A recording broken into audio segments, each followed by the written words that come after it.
Hello everyone, very very good afternoon. कैसे हो? Hope करता हूँ आप सब लोग अच्छे ही होंगे। सो फ्रेंड्स, सामान्य हिंदी की स्पेशल क्लास में आप सभी लोगों का बहुत बहुत स्वागत है। सभी लोग एक बार बताएंगे वॉइस क्लियर आ रही है? क्लास को स्टार्ट किया जाए। वीडियो को लाइक करके शेयर कर देंगे और चैनल पे पहली बार है तो सब्सक्राइब जरूर कर लेना, ताकि जो भी बीएड प्रवेश परीक्षा की अपडेट है, जो भी क्लासेस आएँ, उनका नोटिफिकेशन आपको टाइम टाइम से मिलता रहे। और भी जो क्लासेस हो गई हमारे चैनल पर, उनको आप प्ले लिस्ट में जाके देख सकते हो। यूपी बीएड एंट्रेंस एग्जाम 2024 के नाम से प्ले लिस्ट होगी। यहाँ पे डेली क्लासेस के टाइमिंग आप सब लोग देख सकते हो। कुछ भी जानकारी चाहिए तो आप इंस्टा व्हाट्सएप पे आप हमें कांटेक्ट कर सकते हो। बाकी अगर आपको 20 रुपए का हिंदी का हैंड रिटन नोट्स चाहिए, रामबाण नोट्स चाहिए, कई सैकड़ों बच्चे जो है इसे परचेज कर चुके हैं, तो आप लोग भी परचेज कर सकते हो। अगर आपको जो है 50 में से 45 प्लस क्वेश्चन करेक्ट करने हैं हिंदी में, क्योंकि स्कोरिंग सब्जेक्ट है। जो आप पढ़ के जाएंगे वही छपेगा एग्जाम में। और अगर आपको नहीं पता है कि क्या क्या एग्जाम में पूछा जाता है, कैसे क्वेश्चन पूछे हैं, तो ये 20 रुपये वाला हैंड रिटन नोट्स आप मेरा ले सकते हो। ये व्हाट्सअप नंबर पे आपको मैसेज करना है, 93 055 87 134 पे आपको कांटेक्ट करना है। नंबर पे मैसेज करना है कि हैंड रिटन नोट्स हमें लेना है, तो आप ले सकते हो। ठीक है, चलिए पहला प्रश्न आपकी स्क्रीन पे है कि कुटच किसकी रचना है? बताइए, कुटच जो है किसकी रचना है? हजारी प्रसाद द्विवेदी, मोहन डाकेश, जैनेन्द्र या नागार्जुन की? 51 का जवाब देने का प्रयास करेंगे सब लोग। चलिए, बहुत अच्छे भाई। कुटच किसकी रचना है? सभी लोग आंसर करेंगे। कुटच जो है किसकी रचना है? बहुत सारे लोग यहाँ पे ऑप्शन ए जवाब दे रहे हैं, उनका आंसर बिल्कुल सही हो जाएगा। हजारी प्रसाद द्विवेदी जी की जो है रचना है कुटच। अगला प्रश्न, ध्रुव शॉमनी नाटक के रचनाकार हैं कौन? सभी लोग आंसर करेंगे। ध्रुव शॉमनी नाटक के रचनाकार हैं कौन? जयशंकर प्रसाद, महादेवी वर्मा, राम वृक्ष वेनीपुरी या अज्ञे? तो ध्रुव शॉमनी नाटक के रचनाकार हैं जयशंकर प्रसाद। ऑप्शन यहाँ पे ए आपका बिल्कुल करेक्ट हो जाएगा। महावीर प्रसाद द्विवेदी ने आदिकाल को क्या संज्ञा दी है? चरणकाल, आदिकाल, वीरकाल, बीजवपन काल? बताइए, महावीर प्रसाद द्विवेदी ने आदिकाल को क्या संज्ञा दी है? बीज वपन काल की संज्ञा दी है। ऑप्शन डी आपका बिल्कुल करेक्ट हो जाएगा। चलिए, अगला प्रश्न आपकी स्क्रीन पे है कि एक दूसरे से भिन्न भिन्न नए नए विचारों एवं रचना शैलियों के जो 7 कवि प्रयोगवाद के कवि के रूप में प्रसिद्ध हुए, उनकी कविताओं के संग्रह का सही नाम था क्या? पहला तार सप्तक, प्रथम तार सप्तक, तार सप्तक या तार सप्तक? बताइए भाई सब लोग, 54 का जवाब दीजिए, क्या हो जाएगा इसका राइट आंसर? एक दूसरे से भिन्न भिन्न नए नए विचारों एवं जो है रचना शैलियों के जो 7 कवि प्रयोगवाद के कवि के रूप में प्रसिद्ध हुए, उनकी कविताओं के संग्रह का सही जो नाम था वो था तार सप्तक। ठीक है ना? ऑप्शन डी आपका बिल्कुल करेक्ट हो जाएगा। देखिए, रामचरितमानस में जो कांड है 7, तो उसमें से आपको बताना है उसका सही क्रम क्या है। 7 कांड है पूछे टोटल। 55 को जवाब दीजिए सब लोग। तो यहाँ पे आपका आ जाएगा बालकांड, उसके बाद अयोध्याकांड, सुंदरकांड, लंकाकांड। ठीक है, सबसे बड़ा आपका बालकांड है। ठीक है, ऑप्शन बी करेक्ट हो जाएगा। भेजे मन भावन के उधव के आवन की सुधी, ब्रज गावनी में पावन जबे लगी। इस पंक्ति के रचनाकार कौन हैं? सूरदास, कुमनदास, नंददास या जगन्नाथ दास, यानी कि रत्नाकर इनका उपनाम है। बताइए, इस पंक्ति के रचनाकार कौन हैं? 56 का जवाब देने का प्रयास करेंगे। सभी को गुड आफ्टरनून, सभी को गुड आफ्टरनून। तो इस पंक्ति के जो रचनाकार हैं वो हैं जगन्नाथ दास। ऑप्शन डी आपका बिल्कुल करेक्ट हो जाएगा। अगला प्रश्न है, हिंदी का कौन सा प्रेमाख्यान कवि एक कान का काना था? बताइए, हिंदी के जो हैं कौन कवि हैं जो एक आँख के जो हैं?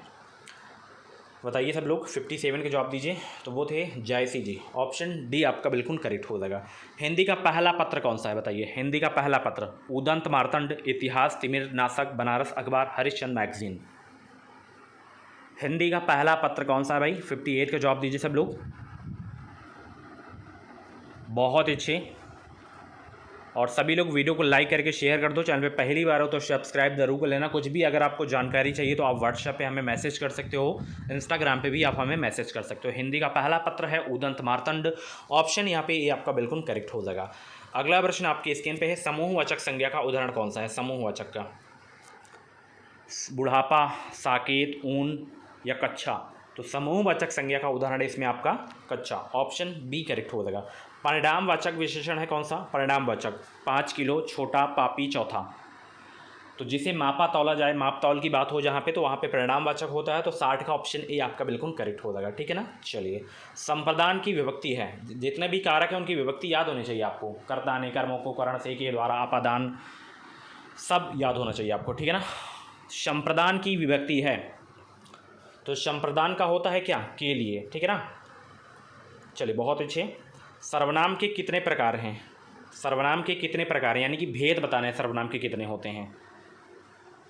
तो सर्वनाम के अगर भेद पूछे तो टोटल भेद हैं 6, अगर संख्या पूछे सर्वनाम की तो सर्वनाम की संख्या होती है 11, ठीक है। चलिए ब्रह्मास्त्र का संधि विच्छेद क्या होगा, ब्रह्मास्त्र का संधि विच्छेद क्या होगा, ब्रह्मास्त्र का संधि विच्छेद बताइए सब लोग। तो ब्रह्मास्त्र का संधि विच्छेद होगा ब्रह्माधन अस्त्र, क्या होगा, ब्रह्माधन अस्त्र। विद्यालय शब्द में है कौन सी संज्ञा, स्वर, व्यंजन, विसर्ग, उपयुक्त में से कोई नहीं।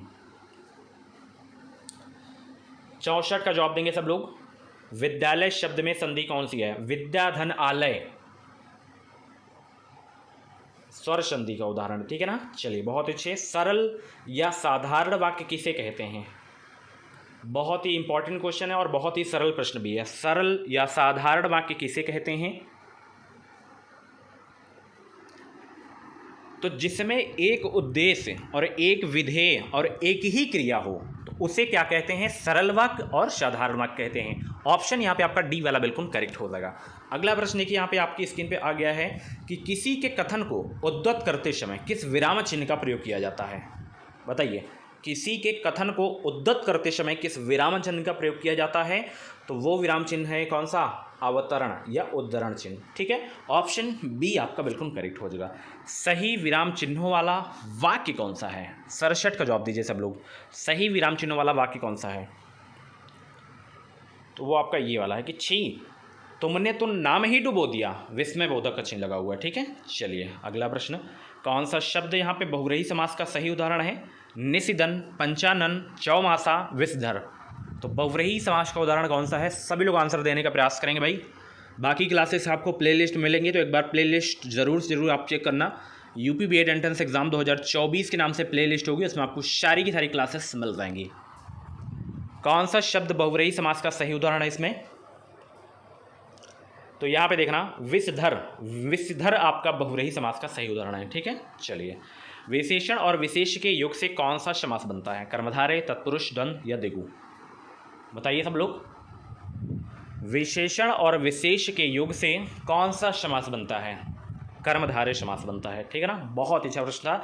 69 का ऑप्शन ए आपका बिल्कुल करेक्ट हो जाएगा। अगला प्रश्न है आम्र का पर्यायवाची है, आम्र का पर्यायवाची बताइए कौन सा है, आम्र का पर्यायवाची,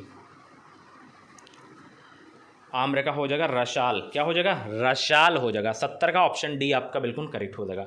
पुत्र के लिए उपयुक्त शब्द नहीं है कौन सा, वल्लभ, तनय, सुत, आत्मज। 71 का राइट आंसर दीजिए सब लोग। तो पुत्र के लिए इसमें उपयुक्त शब्द आपका वल्लभ नहीं है, क्या नहीं है, वल्लभ। ऑप्शन ए करेक्ट हो जाएगा। अगला प्रश्न देखिए यहाँ पे, सर्प के लिए उपयुक्त शब्द नहीं है, सर्प के लिए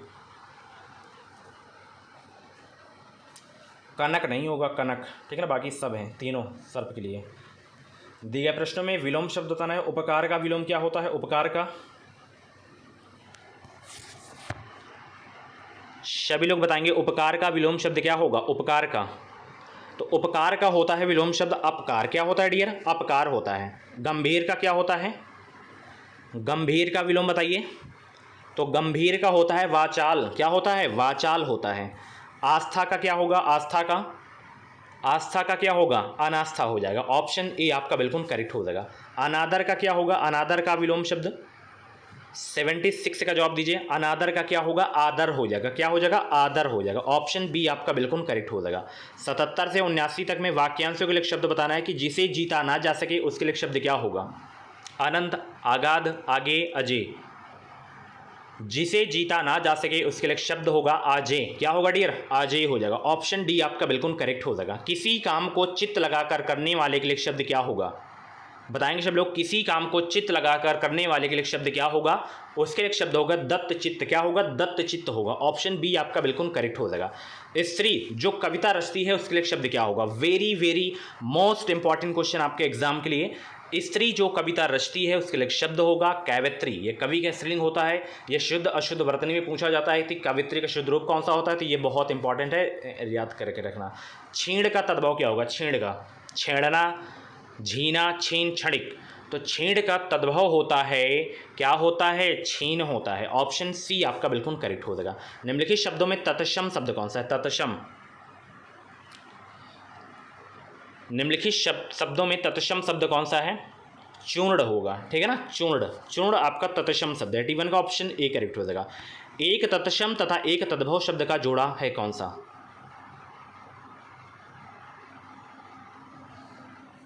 ये वाला, पुच्छ और पूंछ, ठीक है ना। तत्सम तद्भव का सही जोड़ा है। मिलावट में प्रत्यय बताइए, मिलावट में, मिलावट में प्रयुक्त प्रत्यय कौन सा है? टी3 का जवाब दीजिए। वट प्रत्यय है या टा प्रत्यय है या आवट प्रत्यय है या लावट प्रत्यय? मिलावट में आवट प्रत्यय, ऑप्शन सी करेक्ट हो जाएगा आपका। पराधीन में उपसर्ग आपको बताना है और मूल शब्द। उपसर्ग तो परा हो जाएगा, है ना, और मूल शब्द आपका अधीन हो जाएगा। ऑप्शन ए करेक्ट हो जाएगा। इनमें से एक प्रत्यय नहीं है, कौन सा नहीं है बताइए सभी लोग।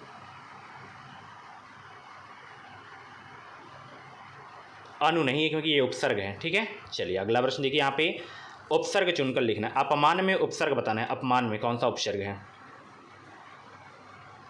अपमान में उपसर्ग कौन सा है? बिल्कुल सरल प्रश्न है, इससे सरल पूरे क्लास में आपको क्वेश्चन नहीं देखने को मिलेगा। तो डियर, अपमान में अप उपसर्ग हो जाएगा। कौन सा उपसर्ग? अप उपसर्ग। अगला प्रश्न, दुरावस्था में कौन सा जो है उपसर्ग है? दुरावस्था में, दुरावस्था में दुर उपसर्ग है। ऑप्शन बी आपका बिल्कुल करेक्ट हो जाएगा। पराजय में कौन सा उपसर्ग है? पराजय में, पराजय में परा उपसर्ग है। कौन सा उपसर्ग? परा उपसर्ग है। ऑप्शन सी करेक्ट हो जाएगा। कौन जीवन का सही अनेकार्थी शब्द नहीं है? जीवन का अनेकार्थी शब्द कौन सा नहीं है? जल, प्राण, जिंदगी, जड़, तो जड़ आपका नहीं है, ठीक है ना, जड़। ऑप्शन डी आपका बिल्कुल करेक्ट हो जाएगा। खरी मजदूरी चोखा काम का अर्थ क्या होता है? खरी मजदूरी चोखा काम का अर्थ बताइए सब लोग। लोग मजदूरी की परवाह करते हैं, कार्य की नहीं। पूरी मजदूरी देने पर अच्छा कार्य होता है। सामान्य कार्य के अधिक पैसे मांगना, बिना काम के दौलत चाहना। तो खरी मजदूरी चोखा काम का जो अर्थ होता है वो होता है कि पूरी मजदूरी देने पर अच्छा कार्य होता है, ठीक है ना। ऑप्शन बी आपका बिल्कुल करेक्ट हो जाएगा। निम्न प्रश्न में दिए गए विकल्पों में से शुद्ध वर्तनी वाले शब्द का चयन कीजिए। यहाँ पे परीक्षा शब्द लिखा हुआ है, तो परीक्षा शब्द का शुद्ध रूप कौन सा है ये आपको बताना है। तो फटाफट वीडियो को लाइक करो, शेयर करो। हिंदी का हैंड रिटन नोट चाहिए तो आप 9305588134 पे आपको मैसेज करना है। ये शुद्ध रूप है, ठीक है ना। ऑप्शन बी आपका बिल्कुल करेक्ट हो जाएगा। अगला प्रश्न आपकी स्क्रीन पे है कि दिए गए प्रश्न के 4 विकल्पों में से सही वाक्य का चयन कीजिए। चारों वाक्यों को पढ़िए आप लोग अच्छे से, फिर आप लोग जवाब दीजिए कौन सा इसमें सही वाक्य है, शुद्ध वाक्य है।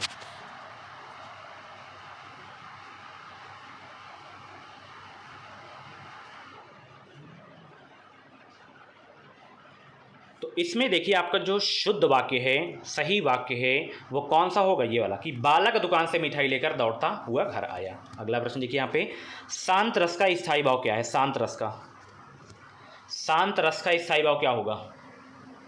भयानक का भय, करुण का शोक, वीर का उत्साह, शांत रस का निर्वेद होता है। क्या होता है? निर्वेद। पहले और तीसरे चरण में 13 मात्राएं और दूसरे चौथे चरण में 11-11 मात्राएं होती, तो वह कौन सा छंद है?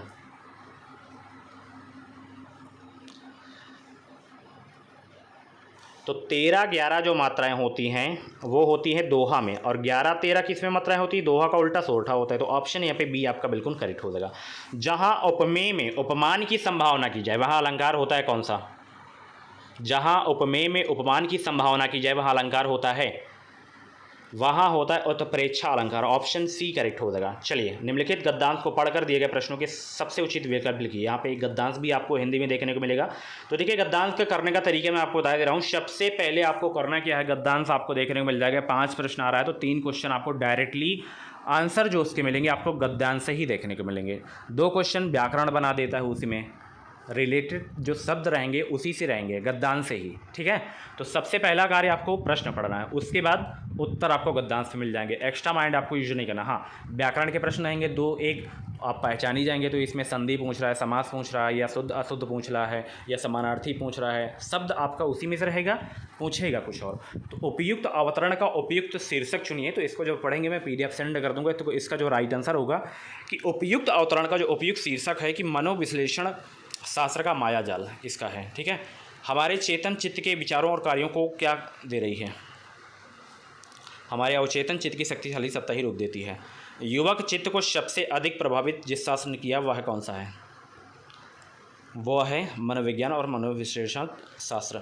वह दृश्य चेतन चित्र, इसका राइट आंसर जो होगा पहला वाला ही हो जाएगा। ठीक है, ये लास्ट क्वेश्चन है यहाँ पे गद्यांश का कि नीचे लिखे वाक्यों में किसमें विराम चिन्हों का सही प्रयोग है। जैसे ये है शब्द वही, बट बना दिया दूसरा, तो ये वाला सी वाला आपका सही है। ठीक है, सो फ्रेंड्स ये थी आज की हिंदी की क्लास। कैसी रही क्लास, कमेंट बॉक्स में अपना फीडबैक जरूर देना। ऐसी डेली क्लासेस देखने के लिए एजुकेशन डिसाइड यूट्यूब चैनल को सब्सक्राइब करिए और बगल में बेल आइकन को ऑल पे प्रेस कर लीजिए, ताकि जो भी बीएड पुलिस परीक्षा की अपडेट है, क्लासेस हैं, उनका नोटिफिकेशन आपको टाइम टाइम से मिलता रहे। क्लास कैसी लगी कमेंट बॉक्स में अपना फीडबैक जरूर देना। मिलते हैं शाम 6:30 बजे वाली क्लास में। Bye bye, take care.